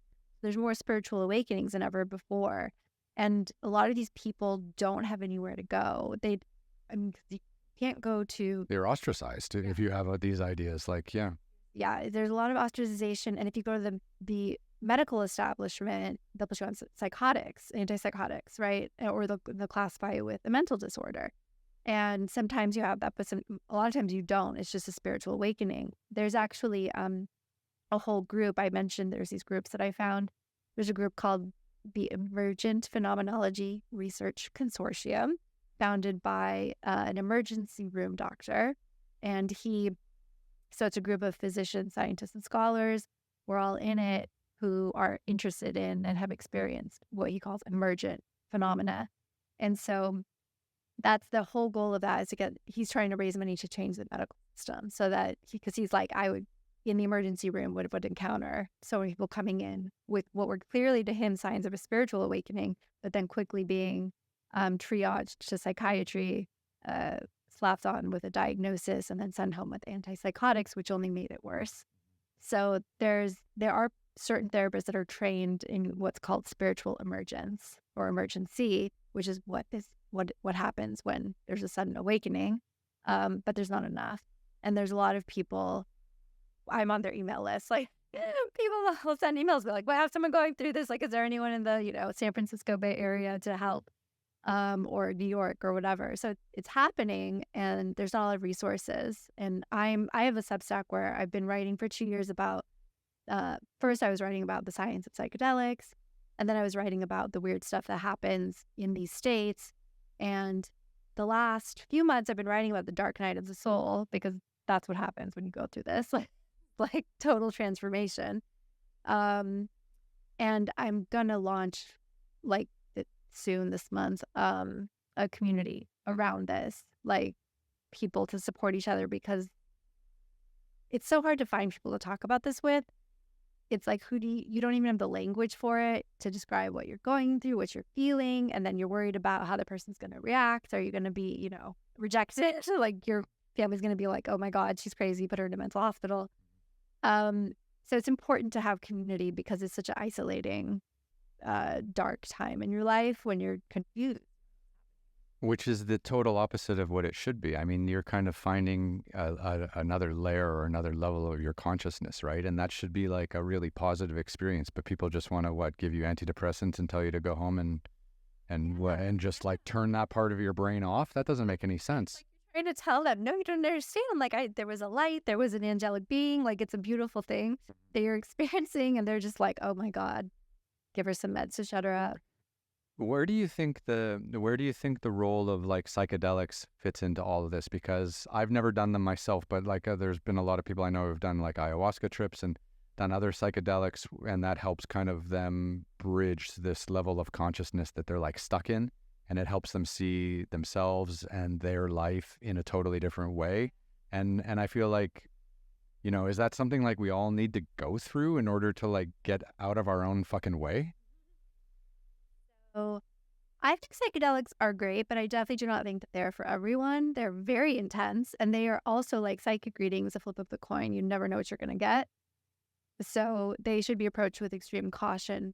But having said that, there was a lot of research in the 50s and 70s before they were banned, and psychiatrists knew that if you give these medicines in low doses, or even in high doses, what it does is it gets rid of all your ego defenses. So normally, if I, ask you how you're doing, you're going to construct an answer for me. I'm fine. Leave me alone. Yeah, based on, I don't want to feel the pain. I'm not going to tell her. I want her to see me like this. So I'm going to hide this. Like that's what's happening, usually.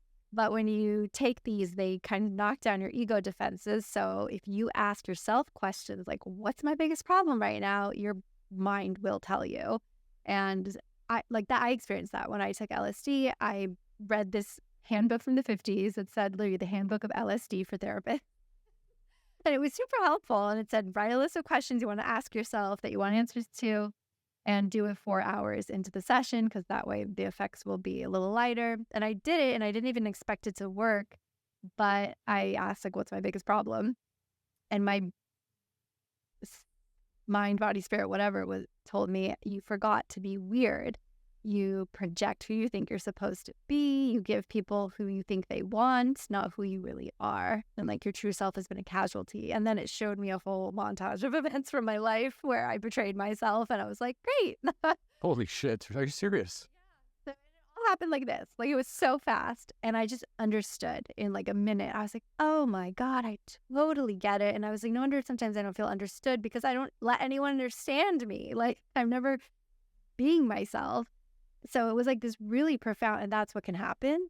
But there are other ways to get to that state. Like there's breath work, which kind of can get you into a similar state. I don't think everyone needs to do psychedelics, but I do think they are great. Interesting. I mean, because again, people might not have the tools on their own to get there. They might not be able to get there with breath work. They might not be able to get there with their own kind of reading, or they're doing any kind of work. So maybe psychedelics is, it's terrible to say, but like is psychedelics like maybe for some people like a quicker fix to get to that other form of consciousness? Definitely quicker, but it's definitely not to be so like there are side effects that can last like a long time. So it's a very small percentage of people. There hasn't been a lot of research on the side effects, but it's starting to be done. But maybe 10% of people, or I don't know, we don't know what the percentage, but they can have lasting problems like perceptual problems. Their vision can be weird. They can feel like they're not part of the world. They can feel like they're not a person. They can feel like they're in a play or another dimension. I mean, there are some weird things that can happen that can last.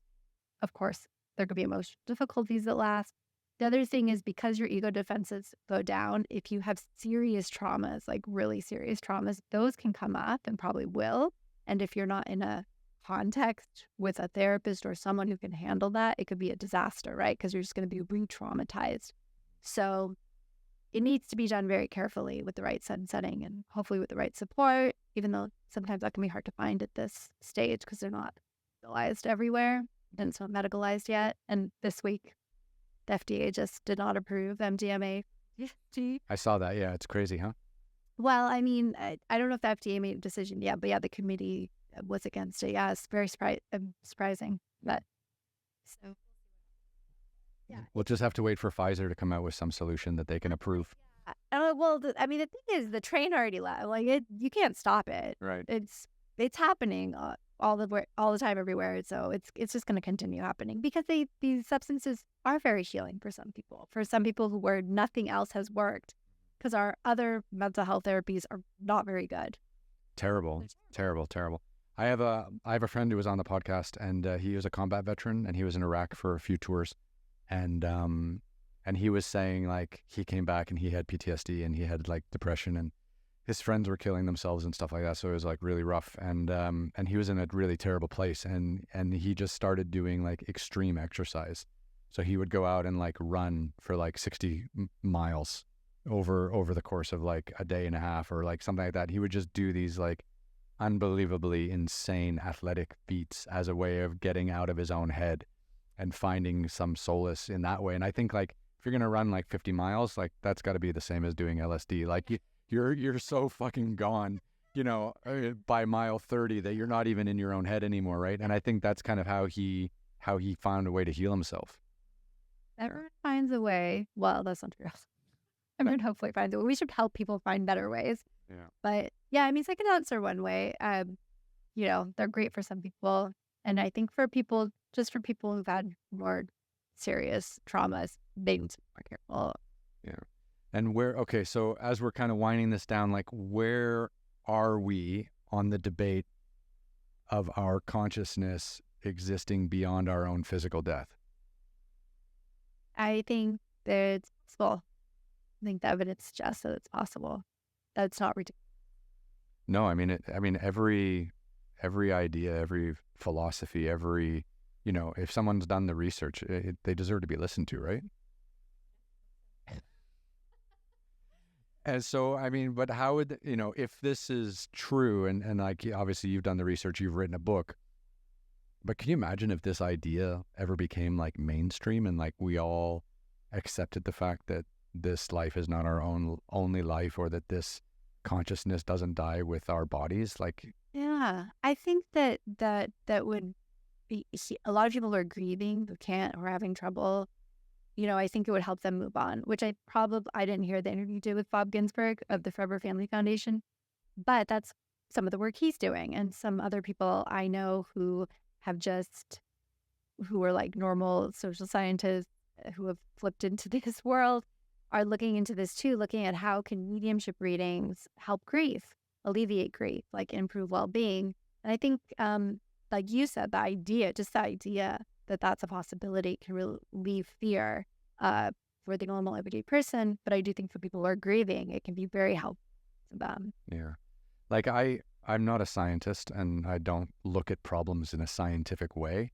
But one thing that really pisses me off is when people make decisions based on fear. So if they have ideas in their minds and they don't share them or express them because they're afraid of how other people will see them, or they make decisions based on fear because that's what society has told us to do, or that's what the government tells us to do, or that's what our organized religion tells us to do. Like this whole idea, I'm just so anti-fear.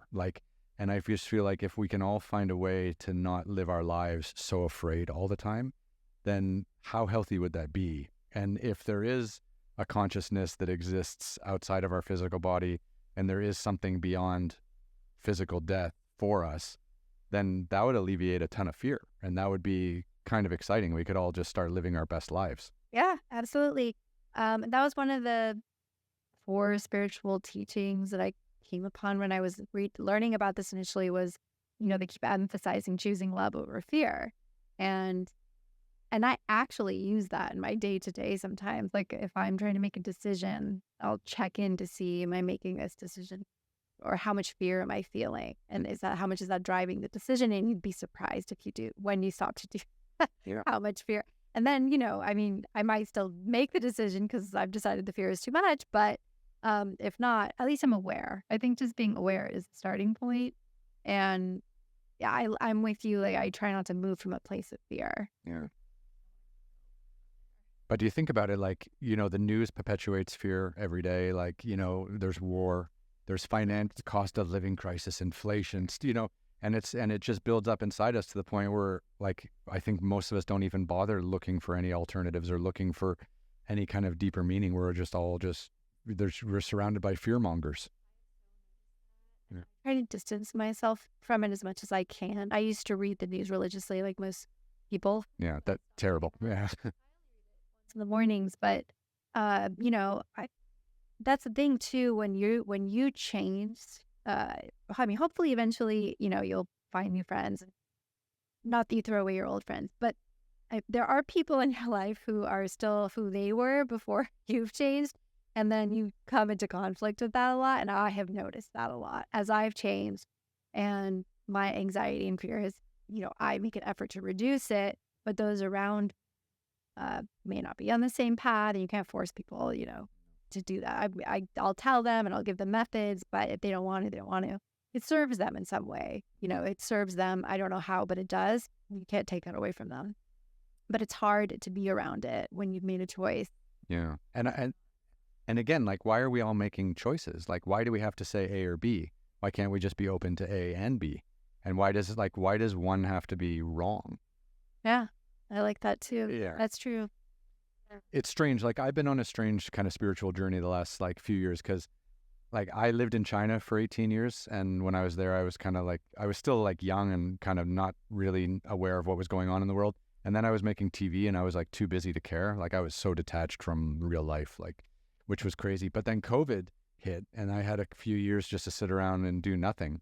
And I just started realizing like how insane our society is and how again, this fear mongering and this kind of pushing these ideas into the mainstream and ignoring people who are having, alternative pathways or alternative ideas. And it's just as crazy. And then again, like people en masse making massive decisions about what goes in their body, about how they're going to behave based on just complete fear.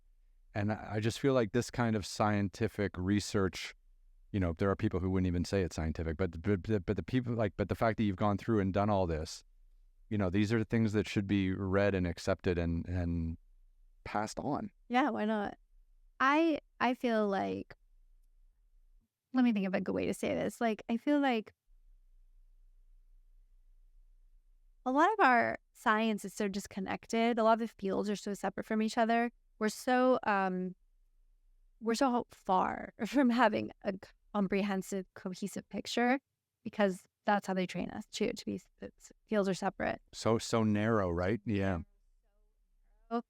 And I tell this joke sometimes. One of my neuroscientist classmates who did cellular and molecular neuroscience could not name one region of the brain because he was so focused on neurons. So like we're so focused. It almost keeps us ignorant. Totally keeps us ignorant. I mean, that's what happened when I decided to, explore. I was like, oh my God, there's so much I don't know, which is funny because when I graduated, I thought I knew everything. I was like, I got a PhD now, so I know. Kill that ego. Yeah, and then I was like, oh no, I don't know anything. So, but I think that I actually think like the interconnectedness, like if you plug into that, I think that changes the way you think in such an important way that we need in science. We don't. It'll just there's some systems thinking, but not enough systems thinking. And everything is a system in a network. Everything's interconnected. But this is not a spiritual thing only. This is an actual biological, you know, like earth-based thing. Everything's a network. So, but we don't incorporate that into our. Which is crazy. Like I hate to take you know, serious scientific research and then compare it to a movie, but like, so you've got this movie Avatar, right? And again, like the people who live on that planet are connected to everything, right? They've got the little tail on the back of the neck. They connect it to the earth, like the trees, the plants, like everything's like, there has to be some element of that truth here. And I just feel like the way we've built our society, we're trying to disconnect everything that has like naturally built up over generations, centuries. Yeah. And all this emphasis placed on, and again, I love science, and I do think it's the best method we have, right? It's the best method we have to measure our environment, to make models. But I do think it has a lot of limitations. We make decisions in every model. We make assumptions in every model. It's not perfect. And I just don't think it should be idolized the way it is. Yeah, I think we could just more points of view, right? I think that's. And that's something else too, is I just noticed, like you said, which was so perfect, science is really cold. It's very cold. And I was meditating on that, on this journey. It's like, why does it feel so cold? And I realized there's no humanity in it. And when you go through that training, you lose some of your humanity. Like I've had to reclaim those parts of myself that I cut off on this spiritual journey. And I was like, wait, I'm actually a human, not like a like I can be a human and a scientist, but they don't train you that way. Like they train you to be a robot. Which is crazy because we're not. Yeah. And I think like we're disconnecting ourselves from so much of what connects us together. Yes. Yeah. Yeah. There's a lot of, separation, a lot of separation. So yeah, we kind of have to like remind ourselves of that, make an effort, because you have to do that in Western culture. It's almost like not easy. It's not like magnetic. You don't slip into these community support structures. You kind of have to find. Yeah. It's an uphill battle. Yeah. So, so you've got the book. You are going to build a community here in Southern California for like-minded individuals, which is exciting. Like, what do you have kind of planned for the next 3 to 6 months, just in case anyone wants to follow along? My Substack is called Cosmos, Coffee, and Consciousness.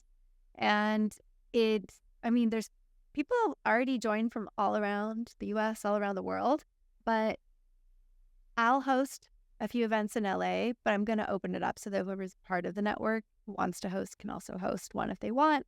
I'm also going to do monthly, I think, virtual meetups, and I'm going to leave the format of those open. So it could be whatever I feel like doing that month. Like if it's art night, or if people just want to share stories, or book club or whatever, I'm just going to wing it. But I think monthly meetups, in-person meetups, I'm going to start a podcast where I interview some of my scientist colleagues or scholars or physicians, Wall Street bankers, the people I met on my journey who all had weird stories and who are on similar journeys. I want them to share their stories. And then also I'm really focused, like I said, on the difficulty of the transformation, because it's really hard. There's like no guides, there's no guidance, there's just very little. And so I want to create a community around that. So I'm going to have everyone I know who's been on this journey share tips and tricks, like what helped them get through it. I'm going to share all mine, which I'm collecting and putting together, because it requires psychological change, emotional change, social change, self-identity, like all of it. So tips and tools and tricks for all that. And I'm going to start writing more about the science behind these phenomena, the science behind the healing methods, and the science of the effects of these phenomena on us in all ways, like on our identity, which hasn't been a lot, but it's starting to be published now. But it has, serious effects on you, like social isolation. Have you ever looked at the Native American communities in North America and their connection with, this spirit world, or this kind of deeper level of consciousness? I haven't looked at them in particular, but a lot of the readings that I've done, Indigenous communities are constantly cited, especially in Richard Tarnas's work, but in many others. They're all always kind of referred back. to that. But it's not just them. I mean, every indigenous culture, like I'm Persian, but in our indigenous culture was Zoroastrianism. So which had a magical component. Their priests were called magi, and they had this idea of getting into these intoxicated, except not a drug, but just like a transcendental state to get access to the wisdom of the universe. Many, many cultures and traditions, almost all of them, except Western culture, I guess, which kind of shuns ecstatic experiences, uses these transcendental ecstatic states for that purpose, to connect. And whether it's, chanting or humming or drumming or taking a psychedelic or spinning, like the Sufi mystics did, they all have their own ways of getting into that state. It's just the modern world. Yeah. It's forgotten. And in India, like I was filming in India once, and we went to a place where they do these silent retreats and these deep meditations for like weeks, right? And how it kind of opens up your mind and helps you find different levels of consciousness. And it's just like, Eastern medicine and Eastern philosophy, accepts all of this completely. And it's so strange that the Western world has rejected it so wholeheartedly. Yeah.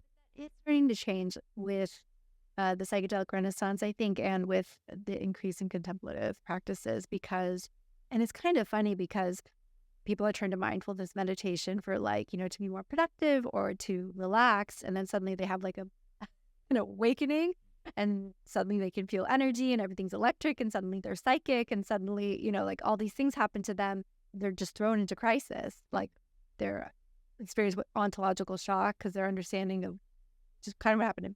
Your understanding of reality is turned upside down. But then on top of it, you're dealing with physiological symptoms. So yeah, it's a whole thing. It changes everything in your entire life. Just one note here. I interviewed this great man a long time ago. I was filming in Montana, and I was in Glacier National Park. And before we went in, I interviewed this man, this Native American community there, and his name was Ernie Heavy Runner, and his family grew up in the Two Medicine area of Glacier National Park. And he had this great comment that I'll always forget. He said, everything in nature is positive. The trees, the earth, the water, the mountains, the air, everything is positive. Everything kind of gives life. And he goes, everything in our society is negative because we're always told what we are not allowed to do. We have to stop at the light. We're not allowed to jaywalk. We're not allowed to steal. We're not allowed to, we have to do this. We have to do this. And he's just like, the human soul, whatever that level of consciousness is, was not supposed to be put in a box, basically. Yeah. And he was just saying and how that has completely destroyed the human experience. And we're just living as shells of ourselves because we're not allowing ourselves to really get out of the box that our laws and our society has put us in. It was incredible. Yeah, because I'm such a type A person, my whole life is, I have to be in control. Everything has to be organized. And it had to be that way, in graduate school and for work and stuff. But I saw this, there's this psychic I go to who's phenomenal.